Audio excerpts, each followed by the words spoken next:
how we can make the hospitality industry better. And that's what your podcast is all about as well. How do we do that? Just improve a little bit every day so we create a better future. They use their profit to make positive impact on people, community and planet. If you don't answer the question, what's in it for me, for the customers, I don't think you can actually build a great culture. And then that just becomes a dream. Culture's everything.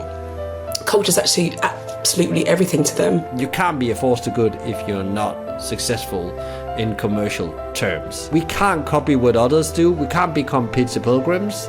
We actually need to find our own recipe. What's in our control is actually to build better culture, because that will benefit the business in short term and benefit the world, because that just comes out better human beings.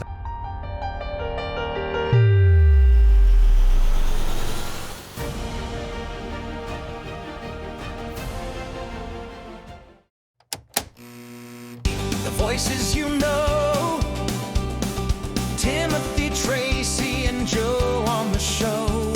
From front of house to chefs on the line, every voice can shape the future each time.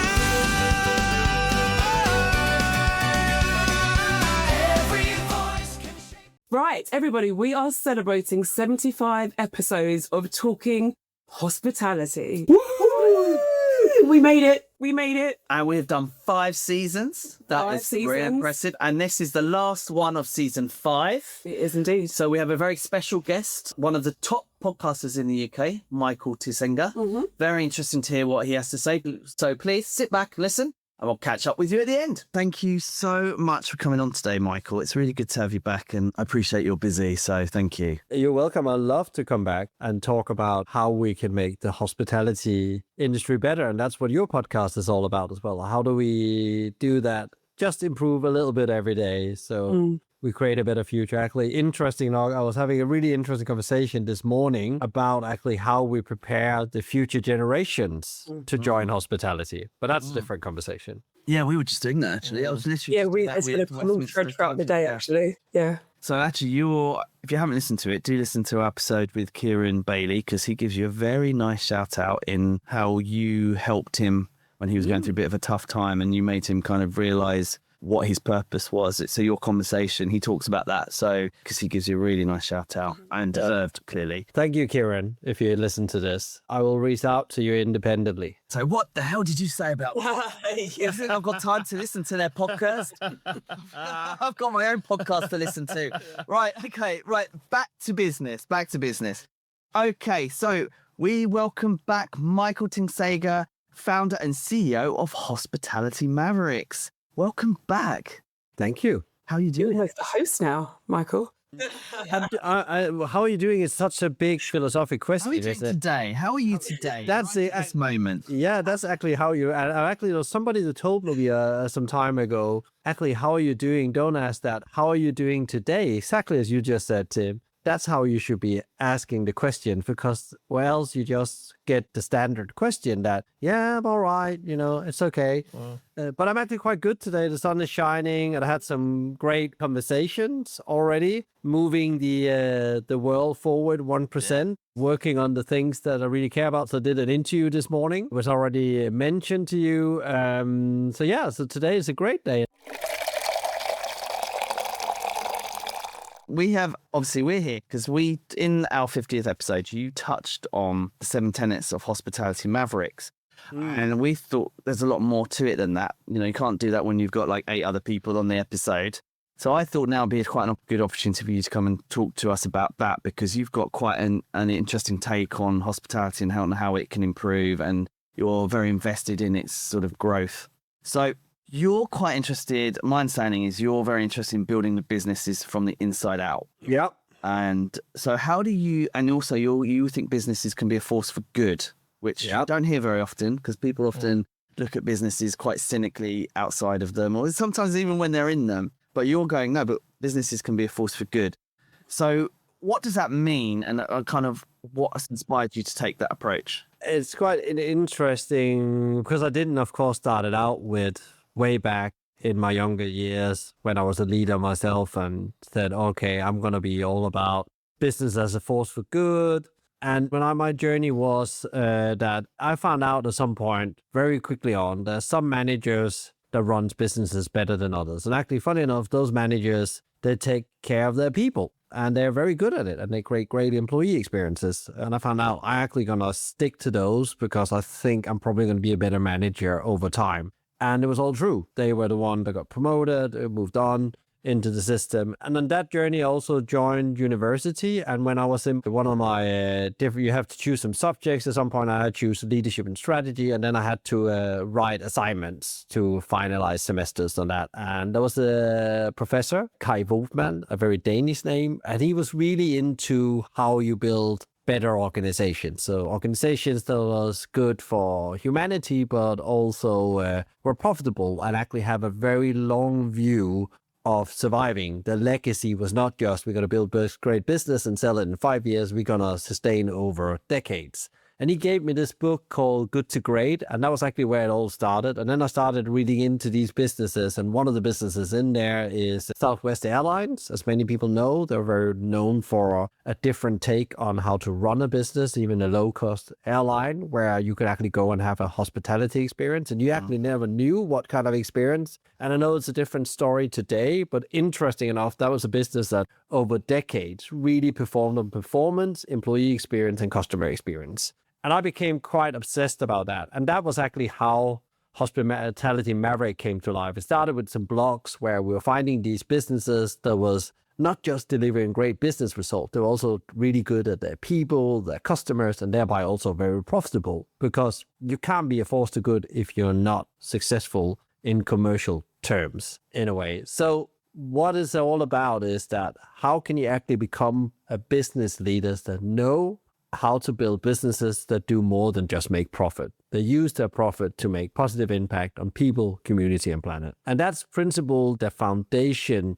pillar of the Hospitality Maverick platform, which is primarily the podcast, some white papers, and now we are working on one of the white papers, and some blogs have led to we are now working on this project of writing this, probably going to be a book as I see it right now, with the 7 tenets. And these 7 tenets are what these Maverick leaders know and do to build these businesses that can both deliver profit, but also impact in that kind of way. Michael, could you walk us through those tenets for those that weren't in the podcast like me?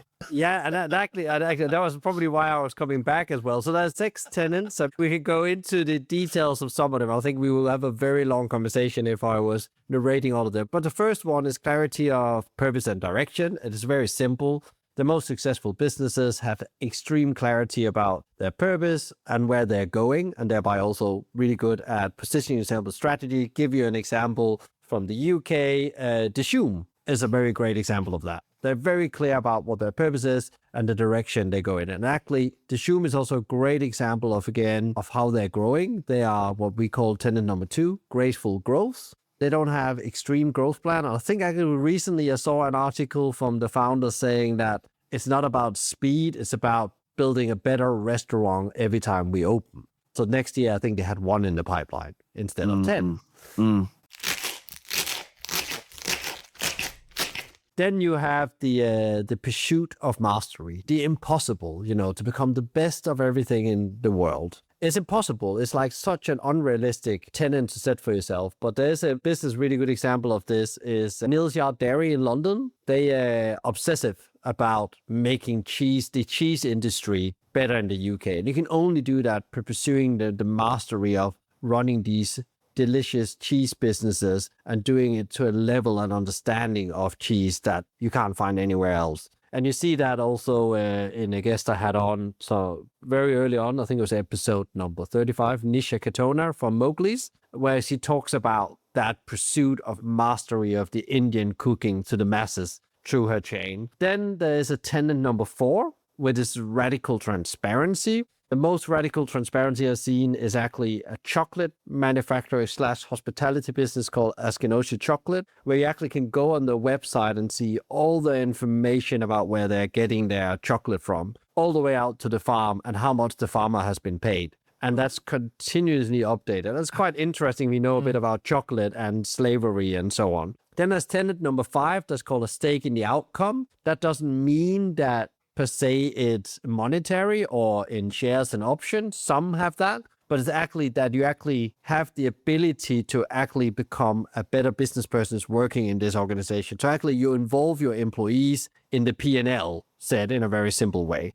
So many of these companies, there's one in the US called Singerman's. When people are listening to the show know I'm a very big fan of Singerman and the work they do. And Ari, the founder, one of the founders, has been on the show for 4 times, I think he's been on. And he talks about how do you actually involve people in developing in your business, and actually how do you actually give them insights into the P&L, and how do you get thereby, how do they then become responsible or take a stake in the outcome, the results you create in the end. And then they start to understand the more profit we do, the more good we can do. And then it becomes like this machine of we make profit to make more good in a way, and not just for the sake of profit. Then there is a tenet number 7, which is quite interesting in hospitality, where if I might be wrong, but I still think there's quite a top-down approach and centralization about how we do things here, where you see these kind of businesses that really deliver on freedom to operate. And we have Paddy and Scott's in North from London, where we had John Reed and his organization. They're very focusing on how do we take decision power and put it out there where it really gives value out by the customer. So how do we give them freedom to operate? That means how do we actually make our frontline employees to take the most decisions so they have the authority to take that? Not a written down manual, but how do we create frameworks for that? And I did an episode with him as well, and I will share that for the show notes. And he talks a lot about that in that conversation. And then as we were working through, we thought it was 6 tenets, and then we were working through, we did a white paper called the 6 tenets of agile hospitality in the pandemic. We afterward reflected, and I did some more interviews, and I started to see there was a pattern about, it doesn't sound very sexy, but it's actually about stewarding the ecosystem. It's about governance, and really good businesses and that's able to both make profit and do good has a really strong governance system. And that's about how do we make decisions here. So it becomes very clear about how do we make decisions here and how do we actually leave the business for the future. And again, a conversation that comes to mind I had recently is Singerman's, where actually they are transferring the business from being owned by the 2 founders to actually become the employee-owned business. And one of their biggest fears is to be bought by Amazon. So therefore, they've written in their constitution now, as it's called, we cannot be sold to Amazon. It's not possible. It's not legally possible to sell to Amazon, no matter what, if they want to buy the business, because they have a huge e-commerce business where they sell a lot of specialty food out. So again, how do we actually set up this business and what do we actually want to achieve with it? And how do we actually govern that over time? So that was probably the fastest way I could take you through the 7 tenets. And then I'm more than happy to go into individual tenets, but that's like what the whole premise is about. And this means that these companies, they're not just living radical to all of these. I think that's very important to say. They choose their areas to really dive deep in. But there's one thing they all do, and that's like the baseline for actually being a Maverick business, is they have absolutely clarity of purpose and direction where I started out. Because if you don't have that, you can't do all the other things. So this is principle their cultural ingredients in kind of way that makes them special and stand out, both attractive for customers and employees to join. I think there's a lot of validity on what's been said. Like there's a number of things, like even in organizations where I've worked, for example, governance it seems to be increasingly a thing right now in terms of corporates are now considering governance as part of their sort of principles and pillars, because they're sort of realizing how we lead is actually essential for the success of what we're rolling out. And I think the smarter businesses are thinking, actually, in the past, particularly corporates, has always been, let's tick that box, let's say we've done that. Now they're thinking, well, it's actually how are we rolling this out? Because people are getting smarter, employees are getting smarter. They're looking at it and going, well, you don't mean that.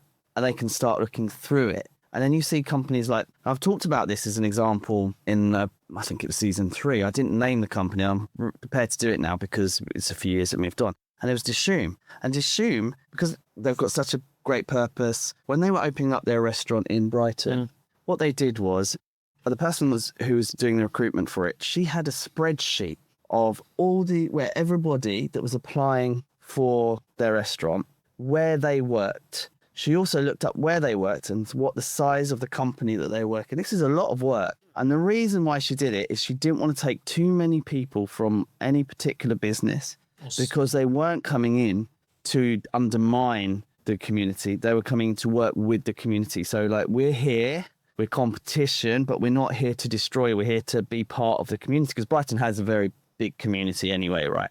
Yeah.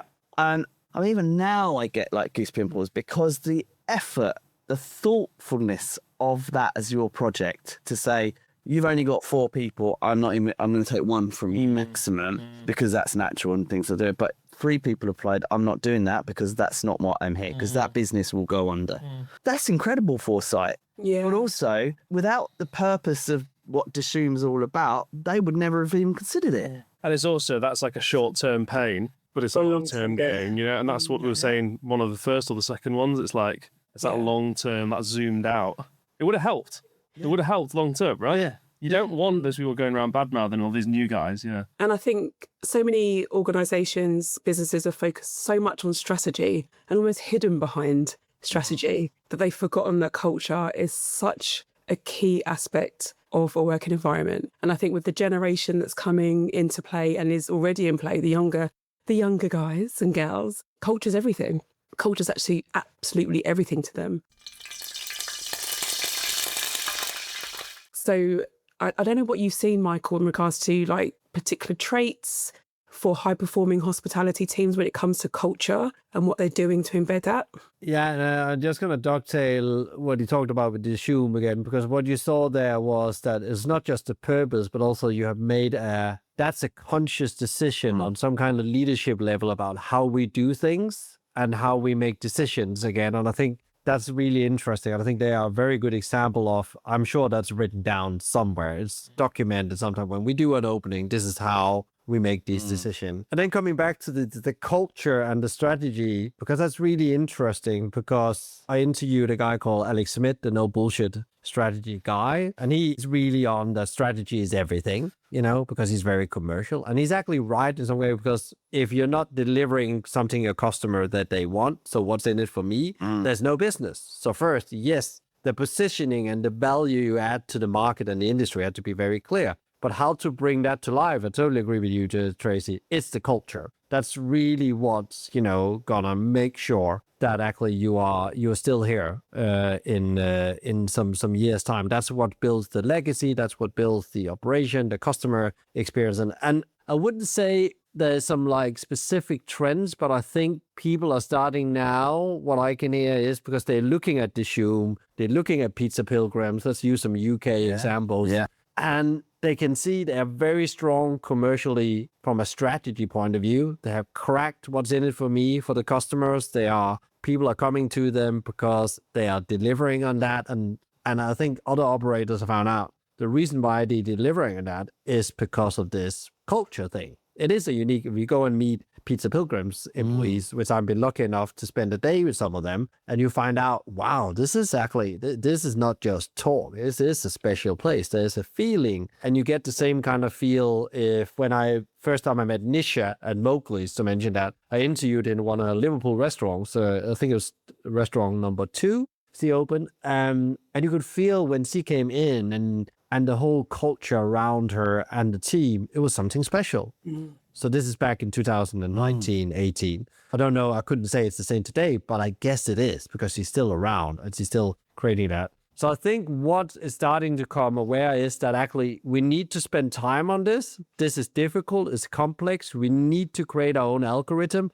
We can't copy what others do. We can't become Pizza Pilgrims. We actually need to find our own recipe. And I think I'm seeing that is becoming a thing. And people are talking, definitely leaders are talking about how do we create that, because that's the only way we can prepare ourselves for the future. And I had this podcast conversation this morning, which really about talent. And there was a bit of a fear here that actually we might, as hospitality industry, are missing out on, getting the talent we need for the future, which is not great.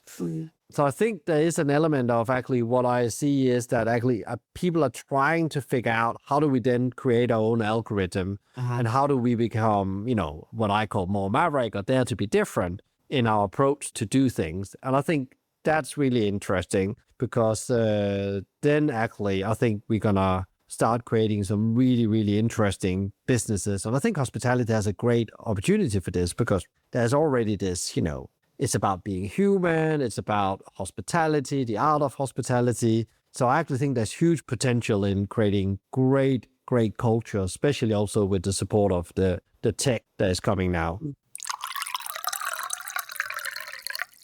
So do you think the 7 tenets that you picked up, these are for businesses really, not your traditional businesses that, we corporate, therefore we are kind of thing. These are more for those businesses that we want to be different. We want to do something different than we might have an idea. If we look at these tenets, it will give me some kind of guideline on how to make that happen in an effective business way. Is that right? Yeah, and I think what is really important here, I think I said it before as well, you still have to have something the market wants. That's the starting point. Because if you don't have made something, where a customer says, what's in it for me? And they are willing to give you the money, it's going to be very hard to build a culture on just purpose, for example. I actually don't believe you can build a business on just purpose. So I think it's really important that you actually, first of all, you need to have the strategy / commercial angle in place. And then, of course, the 7 tenets then gives you a framework for how can you then build a culture below that. And then it actually comes to the first tenet. Do people in the organization actually understand where we're heading? So if we take the Shoom or Pizza Pilgrim again, I think most people in those organizations understand what it's all about and what the purpose is and the direction they're going in. It doesn't mean they know the business strategy to the core, but they definitely have a feel, and it's like something that's talked about in some kind of way. So you talked about purpose. I totally agree. I think the purpose of the business is essential for sure for us to know why we're working there.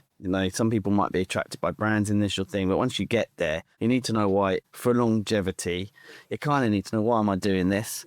So do you think the future is with businesses that are purpose driven as opposed to not purpose driven? Yeah, that's my question. Yeah. I think it's a binary. It's almost like, yes, it is, but also if it's not enough to be purpose driven. Correct. I think and I think it's great that you're purpose driven. I think Alex talks about it again. But again, if you don't answer the question, what's in it for me, for the customers, I don't think you can actually build a great culture. And then that just becomes a dream. But I think it's important in the world we live in to serve more than yourself. And that's maybe my ethic. But I also believe that the only solution to the problems we're in as a world is something that business can be part of solving. It definitely play a very big role in it, together with governments and so on. Because I think business has a strong muscle. And I think if we think, okay, what is the purpose of hospitality then? We can take our young people. We talked a bit about that. We have a huge opportunity to give young people some great skills. We already done that, but we can do it even better. And if we then put them into great cultures as well, what kind of human beings are not coming out on the other side that can solve all these challenges? I know I'm becoming a bit philosophic now, like climate change and unfairness and what else we have here in the world that needs to be solved. And we can start talking about that. But that's not really the case. I think actually what's in our control is actually to build better culture, because that will benefit the business in short term and benefit the world, because that just comes out better human beings out of these organizations. So if I've got business, people are buying from me. So I'm a bit like, it doesn't need to be pizza, but a bit like Pizza Pilgrims, for example, have got that kind of quirkiness to me.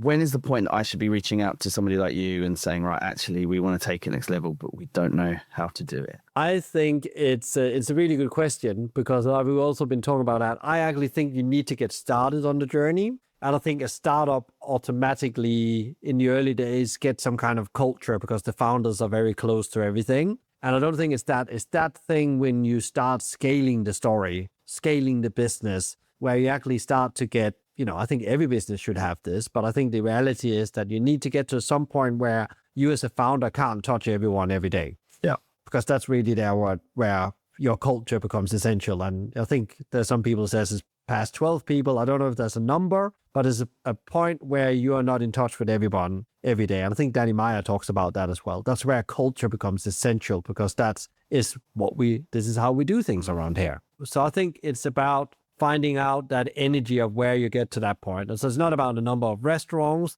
I think it's about something about number of people. I don't think it's 12 in hospitality, but I think definitely 50. I think you're starting to get to a point where these things becomes important, because if it's not written down, how are we actually doing things around here? What are you going to do if somebody suddenly is not there? And then you're losing that magic power, because it's actually not something new you're doing. You're just, what you see these maverick businesses are doing when they are, for example, some of them create what I would call a culture book, which is in principle behaviors and beliefs, which equals how we do things around here, your values. They do it on their history and how they've done things here. And the values that come up are not new. It's not like, now we're going to do a workshop on something new. Oh, that's surprising we behave like this here.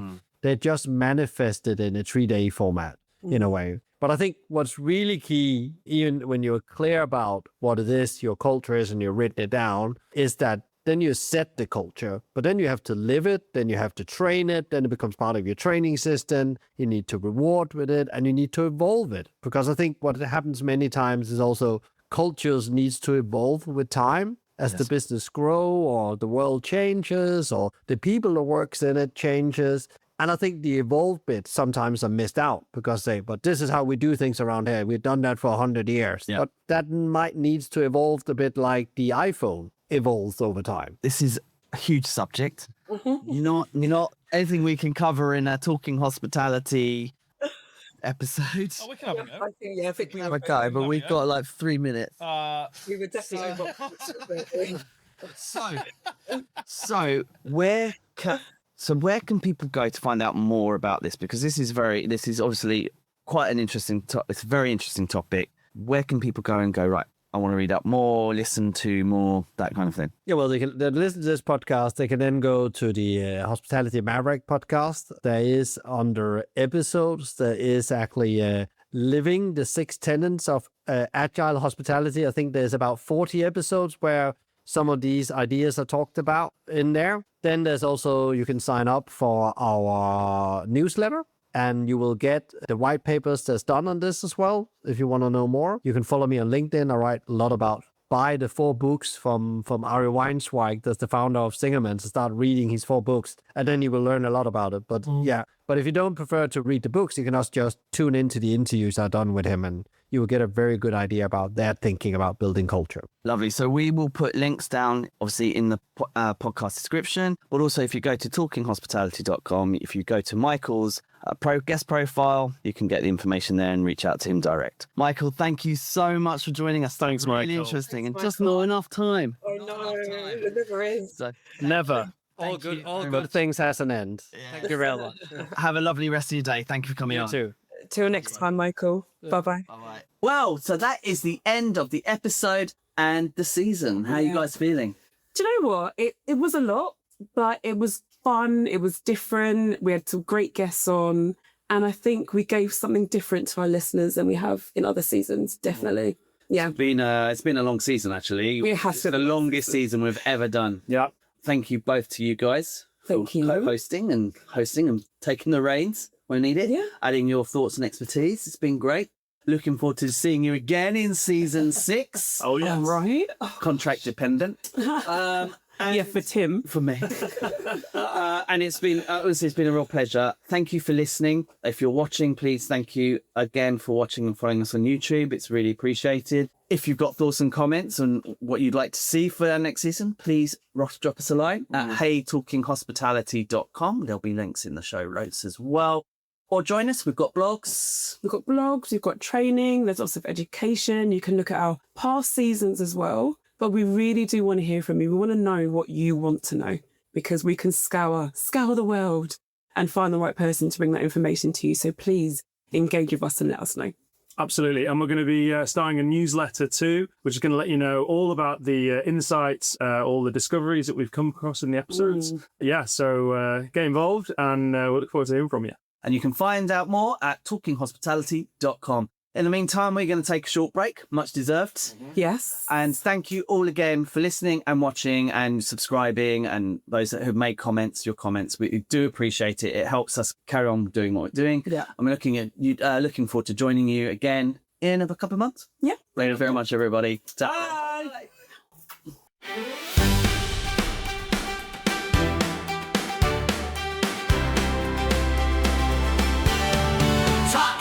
hospitality, the voices you know.